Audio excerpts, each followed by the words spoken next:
ತಂದಾನೇ ನನಿತಾನ.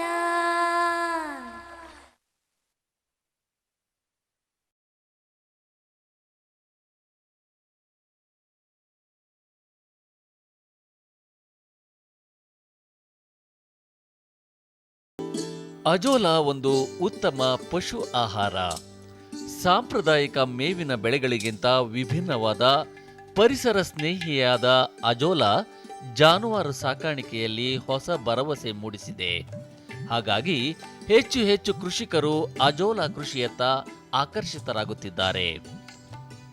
ಮೂಲತಃ ಹಸಿರು ಪಾಚಿಯ ಗುಣ ವಿಶೇಷಗಳನ್ನು ಒಳಗೊಂಡ ಅಜೋಲವನ್ನು ನೀರಿನ ತೊಟ್ಟಿಗಳಲ್ಲಿ ಬೆಳೆಯಬಹುದಾಗಿದ್ದು, ಕೃಷಿಕರು ಸೂಕ್ತ ವಿಸ್ತೀರ್ಣದ ತೊಟ್ಟಿಗಳನ್ನು ನಿರ್ಮಾಣ ಮಾಡಿಕೊಳ್ಳಬೇಕಾಗುತ್ತದೆ. ಹಾಗೂ ಈ ತೊಟ್ಟಿಗಳಿಗೆ ತಾತ್ಕಾಲಿಕ ನೆರಳನ್ನು ಪೂರೈಸಬೇಕಾಗುತ್ತದೆ. ಅಜೋಲವನ್ನು ಸಾಮಾನ್ಯವಾಗಿ ನಾವು ಒಂದು 3 ವಿಧದಲ್ಲಿ ನಾವು ಇದನ್ನ ಬೆಳೆಸಬೇಕಾಗ್ತದೆ. ಇದಕ್ಕೆ ನಾವು ಒಂದು ತೊಟ್ಟಿ ಸಿದ್ಧತೆಯನ್ನು ಮಾಡ್ಕೊಳ್ಬೇಕಾಗ್ತದೆ. ಸೊ ತೊಟ್ಟಿಯ ಅಳತೆ ನಮ್ಮ ಒಂದು ಅನುಕೂಲಕ್ಕೆ ತಕ್ಕಂಗೆ ನಾವು ಮಾಡ್ಕೋಬೇಕಾಗ್ತದೆ. ಈಗ ಅಥವಾ 2 ಮೀಟ್ರ್ ಅಥವಾ 2 ಮೀಟ್ರ್ ಬೈ 2 ಮೀಟ್ರ್, ಮತ್ತು ಆಳ ಮಾತ್ರ 1 ಅಡಿ ಇರಬೇಕು, 1 ಅಡಿಗಿಂತ ಜಾಸ್ತಿ ಇರಬಾರ್ದು. ಮತ್ತು ಉದ್ದಾಗಲ ಮಾತ್ರ ನಮ್ಮ ಕನ್ವೀನಿಯೆಂಟ್ಗೆ ತಕ್ಕಂಗೆ ಮಾಡಬಹುದು. ಸೊ ಈ ಒಂದು ಅಜೋಲನ ಬೆಳವಣಿಗೆ ಮಾಡಬೇಕಾದ್ರೆ ಇದಕ್ಕೆ ಒಂದು ಸ್ವಲ್ಪ ನೆರಳು ಬೇಕಾಗ್ತದೆ.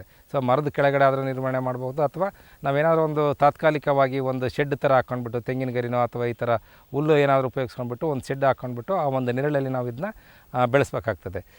ಸೊ ಈ ಒಂದು ತೊಟ್ಟಿಗೆ ನಾವು ಒಂದು 10 kgಯಷ್ಟು ಒಂದು ಮಣ್ಣನ್ನು ಮೊದಲು ನಾವು ಫಲವತ್ತಾದ ಮಣ್ಣನ್ನು ಹಾಕಬೇಕಾಗುತ್ತೆ. ತದನಂತರ ಒಂದು 2 kg ಸಗಣಿ ತಗೊಂಡ್ಬಿಟ್ಟು 2 ರಿಂದ 3 kg ಸಗಣಿಯನ್ನು ಅದನ್ನ ರಾಡ್ ಮಾಡ್ಕೊಂಡ್ಬಿಟ್ಟು ಆ ಒಂದು ಸಗಣಿ ರಾಡನ್ನು ಹಾಕಬೇಕಾಗ್ತದೆ. ಮತ್ತು ಒಂದು 50 ರಿಂದ 50 ಗ್ರಾಮ್ನಷ್ಟು ಈ super phosphate, single super phosphate ಅಂತೇಳಿ ನಾವು ಈ ರಾಸಾಯನಿಕ ಗೊಬ್ಬರ ಉಪಯೋಗಿಸ್ತವಲ್ಲ, ಅದನ್ನು ಒಂದು 10 ಲೀಟ್ರ್ ನೀರಿನಲ್ಲಿ ದ್ರಾವಣ ಮಾಡ್ಕೊಂಡ್ಬಿಟ್ಟು ಅದನ್ನು ನಾವು ಈ ಒಂದು ತೊಟ್ಟಿಯಲ್ಲಿ ಹಾಕಬೇಕಾಗ್ತದೆ. ಸೊ ಇವೆಲ್ಲ ಒಂದು ಮಿಶ್ರಣವನ್ನು ಹಾಕಿದಾಗ ಸೊ ಈ ಒಂದು ನೀರಿನ ಮಟ್ಟ ಏನು ತೊಟ್ಟಿಯಲ್ಲಿ ನೀರಿನ ಮಟ್ಟ ಕನಿಷ್ಠ ಎಷ್ಟಿರಬೇಕಂದ್ರೆ 10 ರಿಂದ 15 ಸೆಂಟಿಮೀಟ್ರ್ ನಾವು ನೀರಿನ ಮಟ್ಟ ಇರುವಾಗೆ ನಾವು ಕಾಪಾಡಬೇಕಾಗುತ್ತೆ. ಸೊ ಈ ರೀತಿ ನಾವೆಲ್ಲ ಈ ಒಂದು ತೊಟ್ಟಿಯ ನಿರ್ವಹಣೆ ಮಾಡ್ಕೊಂಡ್ಬಿಟ್ಟು ಒಂದು ಈ ತೊಟ್ಟಿನೂ ಸಹ ಸಮತಟ್ಟಾಗಿರಬೇಕು, ನೀರು ಒಂದೇ ಲೆವೆಲ್ಗೆ ಸಮತಟ್ಟಾಗಿ ನಿಂತಿರುವ ರೀತಿಯಲ್ಲಿ ನಾವು ನೀರನ್ನು ಬಿಡಬೇಕಾಗ್ತದೆ. ಸೊ ಈ ರೀತಿ ತೊಟ್ಟಿ ಎಲ್ಲ ಸಿದ್ಧತೆ ಆದಮೇಲೆ ಒಂದು 300 ರಿಂದ 400 ಗ್ರಾಮ್ ಚೆನ್ನಾಗಿ ಆರೋಗ್ಯಕರವಾಗಿರ್ತಕ್ಕಂಥ ಅಜೋಲವನ್ನು ಅದರಲ್ಲಿ ಬಿಡಬೇಕಾಗ್ತದೆ. ಸೊ ಈ ರೀತಿ ನಾವು ಅಜೋಲ ಬಿಟ್ಟಾದಮೇಲೆ ಒಂದು 10-15 ದಿವಸಕ್ಕೆ ಅದು ತುಂಬ ತೊಟ್ಟಿ ತುಂಬ ಎಲ್ಲ ಕವರ್ ಆಗ್ತದೆ. ಸೊ ಅದಾದಮೇಲೆ ನಾವು ಪ್ರತಿನಿತ್ಯ ನಾವು ಈ ಅಜೋಲನ ನಾವು ಹಾರ್ವೆಸ್ಟ್ ಮಾಡಿಬಿಟ್ಟು ಉಪಯೋಗಿಸ್ಬೋದು. ಅಜೋಲಾ ತೊಟ್ಟಿಗಳನ್ನು ಸಿಮೆಂಟ್, ಚಪ್ಪಡಿ ಬಳಸಿ ಸಿದ್ಧಪಡಿಸಬಹುದಾಗಿದ್ದರೂ ಕಡಿಮೆ ವೆಚ್ಚದಲ್ಲಿ ಪ್ಲಾಸ್ಟಿಕ್ ಹಾಳೆಗಳನ್ನು ಬಳಸಿಯೂ ಅಜೋಲಾ ಕೃಷಿ ಕೈಗೊಳ್ಳಬಹುದಾಗಿದೆ. ತೊಟ್ಟಿ ಸಿಮೆಂಟ್ ತೊಟ್ಟಿನಾದರೂ ಮಾಡ್ಕೋಬಹುದು, ಅಥವಾ ಸಿಮೆಂಟ್ ತೊಟ್ಟಿ ಮಾಡಲಿಕ್ಕಾಗಲ್ಲ ಅಂದರೆ ಏನಾದರೂ ಈ ಚಪ್ಪಡಿ ಕಲ್ಲಿರ್ತಾವಲ್ಲ ಅದರಿಂದನೂ ಸಹ ನಾವು ಈ ತೊಟ್ಟಿಯನ್ನು ಮಾಡ್ಕೋಬಹುದು. ಇಲ್ಲ ಅದೂ ನಮಗೆ ಕಷ್ಟ ಆಗುತ್ತೆ, ಚಪ್ಪಡಿನೂ ಅಥವಾ ಸಿಮೆಂಟನ್ನು ಅಷ್ಟೊಂದು ನಮಗೆ ಇನ್ವೆಸ್ಟ್ ಮಾಡಲಿಕ್ಕೆ ಆಗಲ್ಲ ಅಂದರೆ ಈ ಸಿಲಿಕಾನ್ ಶೀಟ್, ಈಗ ಪ್ಲಾಸ್ಟಿಕ್ ಶೀಟ್ ಬರುತ್ತಲ್ಲ ಅದರಿಂದನೂ ಸಹ ನಾವು ಒಂದು ಗುಂಡಿ, ಈ ಒಂದು ಸುತ್ತಳತೆಯಲ್ಲಿ ಗುಂಡಿ ತೆಗೆದುಬಿಟ್ಟು ಆ ಒಂದು ಪ್ಲಾಸ್ಟಿಕ್ ಚೀಲ ಅಥವಾ ಹಾಳೆಯನ್ನು ಉಪಯೋಗಿಸಿ ಸಹ ನಾವು ಈ ಅಜೋಲವನ್ನು ಬೆಳಿಬಹುದು. ಒಮ್ಮೆ ನಿರ್ಮಿಸಿದ ತೊಟ್ಟಿಗಳಲ್ಲಿ ಅಜೋಲಾ ಕೃಷಿ ಪ್ರಾರಂಭಿಸಿದ ನಂತರ ಆಗಾಗ ಸ್ವಲ್ಪ ಪ್ರಮಾಣದ ಮಣ್ಣು ಹಾಗೂ ನೀರನ್ನು ಬದಲಾಯಿಸಬೇಕಾಗುತ್ತದೆ.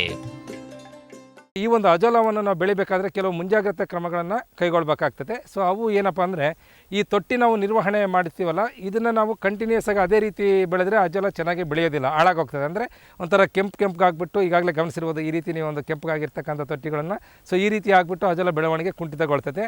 ಅದಕ್ಕೆ ನಾವು ಏನು ಮಾಡಬೇಕಪ್ಪ ಅಂದರೆ, ಕನಿಷ್ಠ ಒಂದು 30 ದಿನಗಳಿಗೊಂದು ಸಲ ಅಲ್ಲಿ ಇರ್ತಕ್ಕಂಥ ಏನು ಮಣ್ಣು ಸಗಣಿ ಎಲ್ಲ ಹಾಕಿರ್ತೀವಲ್ಲ ಅದರಲ್ಲಿ ಒಂದು 10-12 kg ಮಣ್ಣು ಹಾಕಿರ್ತೀವಲ್ಲ ಅದರಲ್ಲಿ ಒಂದು 5 kg ಅಷ್ಟು ಈ ಮಣ್ಣನ್ನು ಹೊರಗಡೆ ತೆಗೆದುಬಿಟ್ಟು ಮತ್ತೆ ಹೊಸದಾಗಿ ನಾವು ಮಣ್ಣನ್ನು ಹಾಕಬೇಕಾಗ್ತದೆ. ಅದೇ ರೀತಿ ಒಂದು 10-15 ದಿವಸಕ್ಕೊಂದು ಸಲ ಸ್ವಲ್ಪ ಮಣ್ಣು ಅಂದರೆ ಶೇಕಡ ಒಂದು 20 ರಿಂದ 30ರಷ್ಟು ನೀರನ್ನು ಸಹ ನಾವು ಹೊರಗಡೆ ತೆಗೆದುಬಿಟ್ಟು ಹೊಸ ನೀರನ್ನು ಬಿಡಬೇಕಾಗ್ತದೆ. ಸೊ ಯಾಕೆ ನಾವು ಇದನ್ನ ಮಾಡಬೇಕಪ್ಪ ಅಂದರೆ, ಕಂಟಿನ್ಯೂಸ್ ಆಗಿ ಅದರಲ್ಲೇ ಬಿಟ್ಟರೆ ಏನಾಗುತ್ತಪ್ಪ ಅಂದರೆ ಈ ಒಂದು ಸಾರಜನಕ ಅಂದರೆ ನೈಟ್ರೋಜನ್ ಅಕ್ಯುಮುಲೇಷನ್ ಜಾಸ್ತಿ ಆಗಿಬಿಟ್ಟು ಅಜೋಲದ ಬೆಳವಣಿಗೆ ಅಷ್ಟೊಂದು ಚೆನ್ನಾಗಿ ಬರೋದಿಲ್ಲ, ಅಜೋಲದ ಬೆಳವಣಿಗೆ ಕುಂಠಿತಗೊಳ್ತದೆ. ಸೊ ಇದರಿಂದ ನಾವು ಈ ಒಂದು ಕ್ರಮಗಳನ್ನು ಕೈಗೊಳ್ಳಬೇಕಾಗುತ್ತೆ. ಅದರ ಜೊತೆಗೆ ಈ ಸೂಪರ್ ಫಾಸ್ಫೇಟ್ ಒಂದು 10 ಅಥವಾ 20 ಗ್ರಾಮ್ ಸೂಪರ್ ಫಾಸ್ಫೇಟನ್ನು ಸಹ ನೀರಿನಲ್ಲಿ ಕರಗಿಸ್ಬಿಟ್ಟು ದ್ರಾವಣ ಮಾಡಿಬಿಟ್ಟು ಅದನ್ನು ಸಹ ನಾವು ಹಾಕೋದ್ರಿಂದ ಉತ್ತಮವಾದ ಒಂದು ನಾವು ಈ ಒಂದು ಅಜೋಲಾ ಬೆಳೆಯನ್ನು ಬೆಳೆಯಬಹುದು. ಅಜೋಲಾ ಒಂದು ಉತ್ತಮ ಪೂರಕ ಮೇವಾಗಿದ್ದು ಹೆಚ್ಚಿನ ಪ್ರಮಾಣದಲ್ಲಿ ಸಸಾರಜನಕ, ಲವಣಾಂಶ ಹಾಗೂ ಜೀವಸತ್ವಗಳನ್ನು ಹೊಂದಿರುತ್ತದೆ. ಹಾಗಾಗಿ ಕೃಷಿಕರು ಪಶು ಆಹಾರದ ಜೊತೆ ಮಿಶ್ರಣ ಮಾಡಿ ಜಾನುವಾರುಗಳಿಗೆ ಪೂರೈಸಬೇಕಾಗುತ್ತದೆ. ಹೈನುಗಾರಿಕೆಯಲ್ಲಿ ಸೂಕ್ತ ಪ್ರಮಾಣದಲ್ಲಿ ಅಜೋಲಾ ಬಳಕೆಯಿಂದ ಹೆಚ್ಚಿನ ಹಾಗೂ ಗುಣಮಟ್ಟದ ಹಾಲು ಉತ್ಪಾದನೆ ಸಾಧ್ಯ ಎನ್ನುವ ವಿಜ್ಞಾನಿಗಳು ಕುರಿ, ಕೋಳಿ ಹಾಗೂ ಮೀನು ಸಾಕಣೆಯಲ್ಲಿಯೂ ಅಜೋಲಾ ಒಂದು ಉತ್ತಮ ಆಹಾರವಾಗಿದೆ ಎನ್ನುತ್ತಾರೆ. ಈ ಬೆಳೆದಿರ್ತಕ್ಕಂಥ ಅಜೋಲನ ಸಾಮಾನ್ಯವಾಗಿ ನಾವು ಏನು ಈ ಕೃಷಿಯಲ್ಲಿ ಉಪಕಸಗಳು ಹಸು ಸಾಕಾಣಿಕೆ ಆಗಿರ್ಬೋದು, ಕುರಿ ಸಾಕಾಣಿಕೆ, ಮೇಕೆ ಸಾಕಾಣಿಕೆ ಮತ್ತು ಈ ಕೋಳಿ ಸಾಕಾಣಿಕೆಯಲ್ಲೂ ಸಹ ನಾವು ಇದ್ರ ಜೊತೆಗೆ ಇವನ್ ಈ ಮೀನುಗಾರಿಕೆ ಏನು ಮಾಡ್ತೀವಿ, ಮೀನು ತೊಟ್ಟಿಯಲ್ಲಿ ಅಥವಾ ಫಾಂಡಲ್ಲಿ ಮೀನು ಸಾಕ್ತೀವೋ ಅದಕ್ಕೂ ಸಹ ನಾವು ಈ ಅಜೋಲವನ್ನು ಬಳಸಬಹುದು. ಇದರ ಒಂದು ವಿಶೇಷತೆ, ಇದೊಂದು ಪ್ರಾಮುಖ್ಯತೆ ಏನಪ್ಪ ಅಂದರೆ ಇದರ ಒಂದು ಪ್ರೋಟೀನ್ ತುಂಬ ರಿಚ್ ಆಗಿರುತ್ತೆ. ಪ್ರೋಟೀನ್ ಶೇಕಡ ಅಂದರೆ ಬೇರೆ ಬೆಳೆಗಳಿಗೆ ಇದು ಕಂಪೇರ್ ಮಾಡಿದ್ರೆ ಇದರಲ್ಲಿ ಶೇಕಡ ಒಂದು 20 to 25% ಪ್ರೋಟೀನ್ ಅಂಶ ಹೆಚ್ಚಾಗಿರುತ್ತೆ. ಅಂದರೆ ಅನಿಮಲ್ ಪ್ರೋಟೀನ್ಗೆ ಒಂದು ಪರ್ಯಾಯ, ಒಂದು ಮೇವಿನ ಬೆಳೆ ಅಂತಲೇ ನಾವು ಸಹ ಹೇಳ್ಬಹುದು. ಅದ್ರ ಜೊತೆಗೆ ಮತ್ತು ವಿಟಮಿನ್ಸ್, ಮಿನರಲ್ಸು ಸಹ ಇರ್ತದೆ. ಸೊ ಇದು ಇದರ ಒಂದು ವಿಶಿಷ್ಟತೆ. ಸೊ ಇದನ್ನು ನಾವು ಹಸುಗಳಿಗೆ ಕೊಡಬೇಕಂದ್ರೆ ಕನಿಷ್ಠ ಏನೇನೋ ಒಂದು 10-15%, ಅಂದರೆ ಪೂರ್ತಿ ನಾವು ಅಜೋಲನೇ ಕೊಡೋದ್ರಿಂದ ಏನೋ ಜನಗಳು ಚೆನ್ನಾಗಿ ತಿನ್ನೋಲ್ಲ. ಸೊ ಇದೇನೋ ನಾವು ಫೀಡ್ ಏನು ಕೊಡ್ತೀವಿ, ಕಾನ್ಸಂಟ್ರೇಟ್ ಫೀಡ್ ಕೊಡ್ತೀವಲ್ಲ, ಅದ್ರ ಜೊತೆಗೆ ಒಂದು 10 to 15% ಅಜೋಲನ ಮಿಶ್ರಣ ಮಾಡಿ ಕೊಡೋದ್ರಿಂದ ನಮಗೆ ಹಸುಗೆ ತುಂಬ ಅನುಕೂಲ ಆಗ್ತದೆ. ಸೊ ಇದೇ ರೀತಿ ನಾವು ಇದನ್ನು ಬೇರೆ ಕುರಿ, ಮೇಕೆ ಇವಕ್ಕೂ ಸಹ ಕೊಡಬಹುದು, ಅಥವಾ ಮೀನು ಸಾಕಾಣಿಕೆ ಅದಕ್ಕೂ ಕೊಡಬಹುದು. ಆಮೇಲೆ ಪೋಲ್ಟ್ರಿ ಬರ್ಡ್ಸ್ಗೂ ಸಹ ನಾವು ಈ ಒಂದು ಫೀಡನ್ನು ಉಪಯೋಗಿಸಬಹುದು. ಜಾನುವಾರು ಸಾಕಣೆಯಲ್ಲದೆ ಭತ್ತದ ಗದ್ದೆಗಳಲ್ಲಿಯೂ ಅಜೋಲಾವನ್ನು ಪೋಷಕಾಂಶವಾಗಿ ಬಳಸಬಹುದಾಗಿದ್ದು, ಇದು ಪರಿಸರಕ್ಕೆ ಹಾನಿಯುಂಟು ಮಾಡುವ ಹಸಿರು ಮನೆ ಅನಿಲಗಳ ಪರಿಣಾಮವನ್ನು ಸ್ವಲ್ಪ ಮಟ್ಟಿಗೆ ತಡೆಗಟ್ಟಬಹುದು ಎನ್ನುತ್ತಾರೆ ವಿಜ್ಞಾನಿಗಳು. ಈ ಅಜೋಲವನ್ನು ಭತ್ತದಲ್ಲಿನೂ ಸಹ ನಾವು ಬಯೋ ಫರ್ಟಿಲೈಸರ್ ಆಗಿ ನಾವು ಉಪಯೋಗಿಸಬಹುದು. ಸೊ ಈ ರೀತಿ ಅಜೋಲವನ್ನು ಬಯೋ ಫರ್ಟಿಲೈಸರ್ ಆಗಿ ನಾವು ಜೈವಿಕ ಒಂದು ಗೊಬ್ಬರವಾಗಿ ಉಪಯೋಗಿಸೋದ್ರಿಂದ ಭತ್ತದ ಇಳುವರಿಯಲ್ಲಿ ಶೇಕಡ ಒಂದು 20 to 30% ಭತ್ತದ ಇಳುವರಿನೂ ಸಹ ನಾವು ಜಾಸ್ತಿ ಆಗ್ತದೆ. ಕೆಲವು ಬೇರೆ ದೇಶಗಳಲ್ಲಿ ಈ ಭತ್ತದಲ್ಲಿ ಮೀನು ಸಾಕಾಣಿಕೆಯನ್ನು ಸಹ ಮಾಡ್ತಾರೆ. ಈ ಭತ್ತ, ಮೀನು ಸಾಕಾಣಿಕೆ ಮತ್ತು ಅಜೋಲದ ಜೊತೆಗೆ ಮಾಡೋದ್ರಿಂದ ಈ ಮೀನಿನ ಇಳುವರಿಯಲ್ಲಿನ ಶೇಕಡ ಒಂದು 20 to 25% ಅಧಿಕವಾಗ್ತಕ್ಕಂಥದ್ದು ಸಹ ವೈಜ್ಞಾನಿಕವಾಗಿ ಕೆಲವು ಬೇರೆ ದೇಶಗಳಲ್ಲೆಲ್ಲ ಕಂಡು ಬಂದಿರುತ್ತೆ. ಸೊ ಇದರಿಂದನೂ ಸಹ ಇದು ಕೆಲವು ಉಪಯೋಗಗಳಿದ್ದಾವೆ. ಇದರ ಜೊತೆಗೆ ಈ ಅಜೋಲ ನಾವು ಬೆಳೆಯೋದ್ರಿಂದ ಏನಾಗುತ್ತಪ್ಪ ಅಂದರೆ ಈ ಪ್ರಕೃತಿಯಲ್ಲಿ ಇರ್ತಕ್ಕಂಥ ಈ ಒಂದು ಕಾರ್ಬನ್ ಡೈಆಕ್ಸೈಡ್, ನೈಟ್ರೋಜನ್ ಇದು ಹೀರ್ಕೊಳ್ಳೋದ್ರಿಂದನೂ ಸಹ ಈ ಪ್ರಕೃತಿಯಲ್ಲಿ ಅಂದರೆ ಈ ಗ್ರೀನ್ ಹೌಸ್ ಗ್ಯಾಸ್ ಎಫೆಕ್ಟಿಂದ ಆಗ್ತಕ್ಕಂಥ ದುಷ್ಪರಿಣಾಮಗಳನ್ನು ಸಹ ನಾವು ಸ್ವಲ್ಪ ಮಟ್ಟಿಗೆ ಇದರಿಂದ ತಡೆಗಟ್ಟಬಹುದು. ಒಟ್ಟಾರೆ ಸುಲಭ ಕೃಷಿ, ಸರಳ ತಾಂತ್ರಿಕತೆ, ಕಡಿಮೆ ಖರ್ಚು, ಶೀಘ್ರ ಇಳುವರಿ, ಉತ್ತಮ ಪೋಷಕಾಂಶ ನೀಡಬಲ್ಲ ಪೂರಕ ಪಶು ಆಹಾರ ಅಜೋಲಾ ಜಾನುವಾರು ಸಾಕಾಣಿಕೆಯಲ್ಲಿ ಹೊಸ ಸಾಧ್ಯತೆ ತೆರೆದಿಟ್ಟಿದ್ದು, ಕೃಷಿಕರು ಈ ತಾಂತ್ರಿಕತೆಯ ಸಂಪೂರ್ಣ ಲಾಭ ಪಡೆಯುವ ಮೂಲಕ ಒಟ್ಟಾರೆ ಉತ್ಪಾದನೆ ಹೆಚ್ಚಿಸಿ ತಮ್ಮ ಆರ್ಥಿಕತೆಯನ್ನು ಸಹ ಸುಧಾರಿಸಿಕೊಳ್ಳಬಹುದಾಗಿದೆ.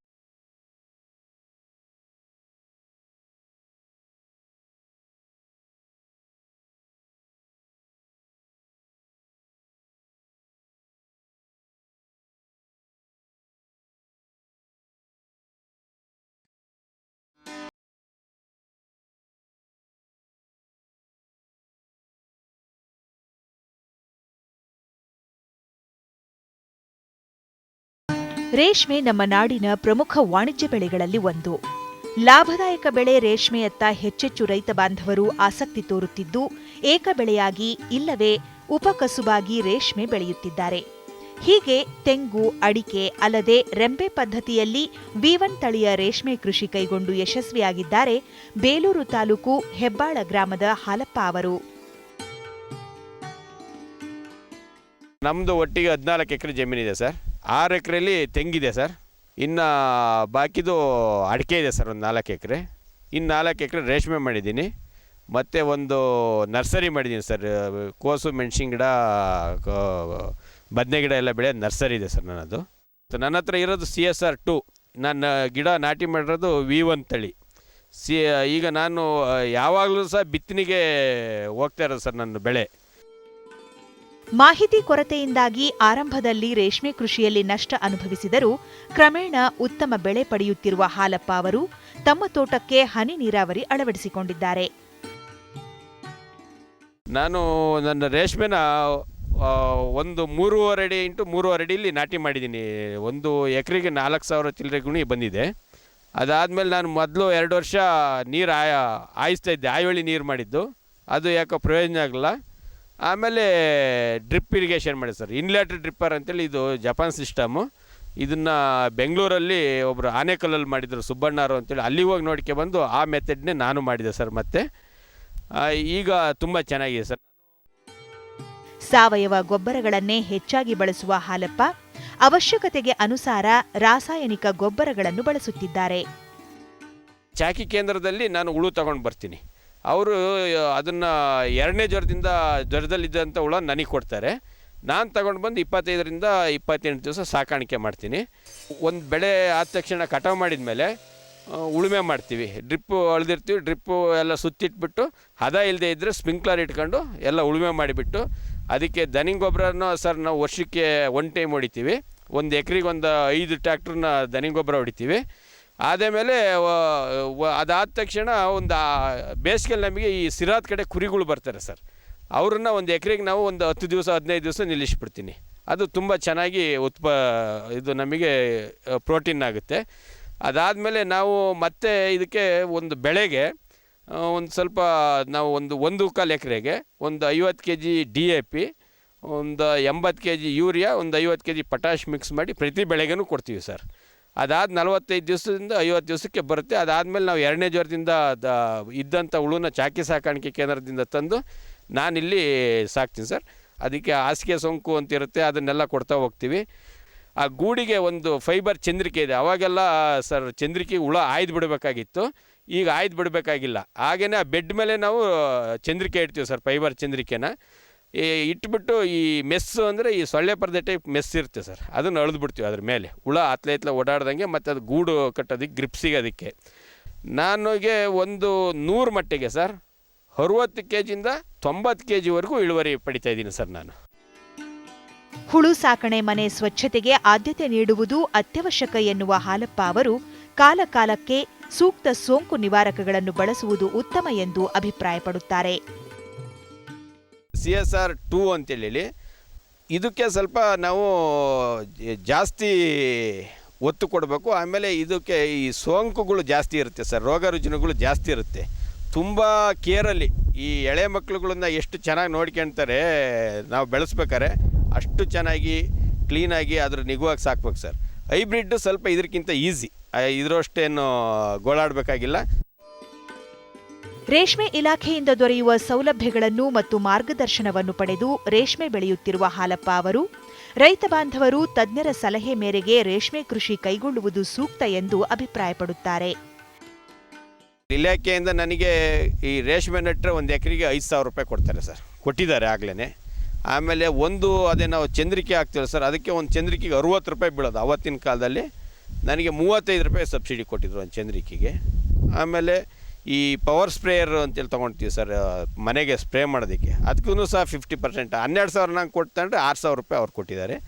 ಮತ್ತು ಅವ್ರದ್ದು ಎಸ್ಟಿಮೇಷನ್ ಪ್ರಕಾರ 50 ಅಡಿ ಉದ್ದ 22 ಅಡಿ ಅಗಲ ಇದ್ದರೆ 1000 ಚಿಲ್ಲರೆ ಸ್ಕ್ವೇರ್ ಫೀಟ್ ಬರುತ್ತೆ. ಅದಕ್ಕೆ 75,000 ರೂಪಾಯಿ ಸಬ್ಸಿಡಿ ಇತ್ತು ಸರ್ ಅವತ್ತಿನ ನಾನು ತೊಗೊಂಡಲ್ಲಿ 2008-9 10ರಲ್ಲಿ ನನಗೆ ಇಷ್ಟೆಲ್ಲ ಸಹಾಯಧನ ಕೊಟ್ಟಿದ್ದಾರೆ. ಮತ್ತು ಡ್ರಿಪ್ಪಿಗೆ ಹನಿ ನೀರಾವರಿ ಮಾಡಿದ್ದಕ್ಕೆ ಅವತ್ತ ಒಂದು ಎಕರೆಗೆ 37,500 ರೂಪಾಯಿ ಕೊಡೋರು ಸರ್. ಇವತ್ತು ಅದನ್ನೇ ಒಂದು ಎಕರೆಗೆ 35,000 ರೂಪಾಯಿ ಸಬ್ಸಿಡಿ ಕೊಡ್ತಾಯಿದೆ ಸರ್ ಇವತ್ತು. ಮತ್ತು ISI ಮಾರ್ಕ್ ಪೈಪ್ಗಳನ್ನೇ ಉಪಯೋಗಿಸ್ಬೇಕೆಲ್ಲ. ಹಾಗಾಗಿ ರೇಷ್ಮೆ ಇಲಾಖೆಯವ್ರು ಪ್ರೋತ್ಸಾಹ ಕೊಡ್ತಾಯಿದ್ದಾರೆ ಸರ್ ಚೆನ್ನಾಗಿ. ನಾನು 1/4 ಎಕರೆಯಲ್ಲಿ 350 ಮಟ್ಟೆ ಮೇಯಿಸ್ತಾ ಇದ್ದೀನಿ, 350ರಿಂದ 360 ಮಟ್ಟೆ ಮೇಯಿಸ್ತೀನಿ. ನನಗೆ ಉಳುಮೆ ಮಾಡೋದ್ರಿಂದ, ನಾನು ಭೂಮಿ ಸ್ವಚ್ಛತೆ ಮಾಡ್ಕೊಳ್ಳೋದ್ರಿಂದ, ಗೊಬ್ಬರ ಹಾಕೋದು ಮತ್ತು ನಾವು ಆ ಚಂದ್ರಿಕೆ ಕಟ್ಟೋದು, ಮನೆಯನ್ನು ಪರಿಪಕ್ವತೆ ಮಾಡ್ಕೊಳ್ಳೋದು, ಬ್ಲೀಚಿಂಗ್ ಪೌಡ್ರು ಹೊಡೆದು ಡೆಕಾಲ್ ಹೊಡೆದು ಎಲ್ಲ ಮಾಡ್ಕೊಳ್ಳೋದ್ರಿಂದ ನನಗೊಂದು ಬೆಳೆಗೆ 30,000 ರೂಪಾಯಿ ಖರ್ಚು ಬರುತ್ತೆ. ಮತ್ತು ಗೊಬ್ಬರ ಇತರೆ ಅಂತೇಳಿ ಸೊಸೈಟಿ ಗೊಬ್ಬರ ಅದು ಹಾಕೋದಕ್ಕೆ ಮಾಡೋದಕ್ಕೆ ಅಂತ ಜನಗಳಿಗೆ ಒಂದು 10,000 ರೂಪಾಯಿ ಖರ್ಚು ಬರುತ್ತೆ, 40,000 ರೂಪಾಯಿ ಖರ್ಚು ಬರುತ್ತೆ. ನನಗೆ 60 kgಯಿಂದ 70 kg ಇಳುವರಿ ಬಂದರೆ 230-240 kg ಗೂಡು ಬರುತ್ತೆ. ನಾನು ಹೆಚ್ಚು ಮುತುವರ್ಜಿ ವಹಿಸಿ ಚೆನ್ನಾಗಿ 85-90 kg ಬಂದರೆ 300-310 kgವರೆಗೂ ಬರ್ತಾಯಿದೆ. ಆವ್ರೇಜ್ 600 ರೂಪಾಯಿ ರೇಟ್ ಇಟ್ಕೊಂಡ್ರು ನನಗೆ 1,80,000 ರೂಪಾಯಿ ಖರ್ಚು ಬಂದರೂ ಆದಾಯ ಬಂದರೂ ಒಂದು 40,000-45,000 ಖರ್ಚು ಬರುತ್ತೆ, ಇನ್ನು ಬಾಕಿದು ಆದಾಯವಾಗಿ ಉಳಿಯುತ್ತೆ ಸರ್. ಒಂದು ಬೆಳೆದಿದೆ ಆವ್ರೇಜ್, ಆ ಥರದ್ದು 8 ಬೆಳೆ ಮಾಡ್ತೀನಿ ಸರ್.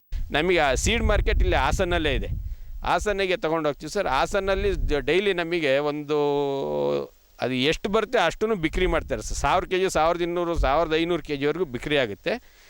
ನಮಗೆ ಒಳ್ಳೆ ಬೆಲೆ ಅಂತ ಹೇಳಿದ್ರೆ ನಮಗೆ ಈಗೆಲ್ಲ ಗೌರ್ಮೆಂಟೇ ಫಿಕ್ಸ್ ಮಾಡಿದೆ ಸರ್. 350 ರೂಪಾಯಿನೊಳಗೆ ಮಾರಂಗಿಲ್ಲ ಸೀಡನ್ನ. ಇದು ನಮ್ಮ CSR 2ನ 350ರಿಂದ 400 ರೂಪಾಯಿಗೆ ಹೋದರೆ ಗೂಡು ನಮಗೆ ಗೌರ್ಮೆಂಟ್ 150 ರೂಪಾಯಿ ಸೇರಿಸ್ಕೊಡ್ತೇವೆ ಸರ್ ಸಬ್ಸಿಡಿ ಹಣನ. ಆಮೇಲೆ ಈಗೆಲ್ಲ ಹಾಸಿಗೆ ಸೋಂಕು ಎಲ್ಲ ಕೊಡೋರು ಅದನ್ನು ಕೊಡ್ತಾ ಇಲ್ಲ. ಅದ್ರ ಬದಲಿಗೆ 1 kgಗೆ 20 ರೂಪಾಯಿ ಸಹಾಯಧನ ಕೊಡ್ತಾರೆ. ನಾವು ಏನು ಮನೆ ಪರಿಪಕ್ವ ಮಾಡ್ಕೊಳ್ಳೋದಕ್ಕೆ, ಉಳುಗಳಿಗೆ ಮೆಡಿಸಿನ್ ತಂದು ಹಾಕ್ಕೊಳ್ಳೋದಕ್ಕೆ ಅಂಥೇಳಿ. ನನಗೆ ಹೋದ ವರ್ಷದಲ್ಲಿ ಒಂದು ಬೆಳೆಗೆ 110 kgಗೆ 3,450 ರೂಪಾಯಿ ರೇಟು ಆಗಿತ್ತು ಸರ್. ನಾನು 1,000 ರೂಪಾಯಿಲೂ ಮಾರಿದ್ದೀನಿ, 3,450 ರೂಪಾಯಿಲೂ ಮಾರಿದ್ದೀನಿ. ಈಗ 2-3 ಸರದಿಂದ 570, 600, ಒಂದು ಸರ್ತಿ 700 ರೂಪಾಯಿಲಿ ಮಾರಿದ್ದೀನಿ ಸರ್. ನಾನು 2 ಬ್ಯಾಚ್ ಮಾಡಿರೋದ್ರಿಂದ ಈ ಒಂದು ಬ್ಯಾಚಲ್ಲಿ 4 ಬೆಳೆ, ಆ ಕಡೆ ಒಂದು ಪ್ಲಾಟಲ್ಲಿ 4 ಬೆಳೆ, 8 ಬೆಳೆ ಮಾಡ್ತೀನಿ ಸರ್. ಇವರಂತೆ ಆಸಕ್ತ ರೈತ ಬಾಂಧವರು ಶಿಸ್ತುಬದ್ಧವಾಗಿ ರೇಷ್ಮೆ ಕೃಷಿ ಕೈಗೊಂಡು ಸರ್ಕಾರಿ ಸವಲತ್ತುಗಳ ಸದುಪಯೋಗಪಡಿಸಿಕೊಂಡು ಉತ್ತಮ ಲಾಭ ಗಳಿಸಬಹುದು. ನೀವು ಅಟ್ಲೀಸ್ಟು ಒಂದು ಪೇಸ್ಟಿಗೆ ಇಷ್ಟು ರೇಟು ಅಂತೇಳಿ ಫಿಕ್ಸ್ ಮಾಡ್ತೀರಿ, ಸೋಪಿಗೆ ರೇಟ್ ಫಿಕ್ಸ್ ಮಾಡ್ತೀರಿ. ನಂದಾದಂಥ ಬೆಳೆದಂಥ ತೆಂಗಿಗೆ ಯಾಕೆ ಮಾಡಬಾರ್ದು, ಅಡಿಕೆಗೆ ಯಾಕೆ ಮಾಡಬಾರ್ದು, ಆಲೂಗೆಡ್ಡೆಗೆ ಯಾಕೆ ಮಾಡಬಾರ್ದು, ಟೊಮೊಟೊಗೆ ಯಾಕೆ ಮಾಡಬಾರ್ದು? ಮಾಡಿ. ಇಂಥ ಏರಿಯಾದಲ್ಲಿ, ಈ ಬೇಲೂರು ತಾಲೂಕಲ್ಲಿ ಇಷ್ಟು ಎಕರೆ ಟೊಮೊಟೊ ಬೆಳಿಬೇಕು, ಇಂಥ ತಿಂಗಳಲ್ಲಿ ಇಷ್ಟು ಎಕರೆ ಆಲೂಗೆಡ್ಡೆ ಬೆಳಿಬೇಕು, ಇಷ್ಟು ಎಕರೆ ಕೋಸ್ ಮಾಡೋ ಒಂದು ಟೇಬಲ್ ಮಾಡಿ. ಯಾಕೆ ಮಾಡಬಾರ್ದು? ಗೌರ್ಮೆಂಟ್ ಯಾಕೆ ಮಾಡೋಕ್ಕೆ ಸಾಧ್ಯ ಇಲ್ಲ? ಮಾಡಬೇಕು. ಅದನ್ನು ಮಾಡಿದರೆ ಇವತ್ತು ಯಾವುದೇ ಒಬ್ಬ ಇದು ಕೆಲಸ ಹುಡುಕೊಂಡು ಬೆಂಗಳೂರಿಗೋ ಇರ್ಬೋದು, ಡೆಲ್ಲಿಗೋ ಇರ್ಬೋದು, ಮೈಸೂರಿಗೋ ಇರ್ಬೋದು, ಅಂಥ ಯುವಕನು ಸಹ ಬಂದು ವ್ಯವಸಾಯ ಮಾಡ್ತಾನೆ ಇವತ್ತು.